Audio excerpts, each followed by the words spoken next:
Well, 3 more people are dead in this ongoing cold weather. The blast across the tri-state, the frigid temperatures now linked to more than a dozen deaths.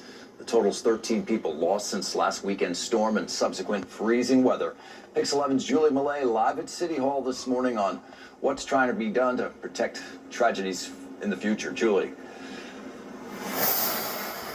Good morning to you, John. We don't have a ton of information on these 3 most recent deaths. The city not describing where or exactly how they happened, just that these people died out in the elements. And now with these brutal temperatures sticking around, they say they have got to step it up. The city already had warming shelters open. They had warming buses stationed outside some subway stops and outside of some shelters that were open. They say they've successfully placed more than 800 people off the streets and inside during this cold snap, which could be the longest period of sub 32-degree days here in New York City. But as you just heard Mr. G say, 31, 32 degrees doesn't really matter. You're still freezing cold. And now with news of more people dying outside, the city says they've opened a newer low barrier shelter and they're utilizing on-call ambulettes to go through the city and encourage people on the streets to come inside.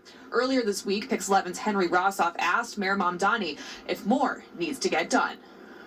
What we're seeing is that the most emergency measures that our city has taken historically, it is still something that is in need to catch up.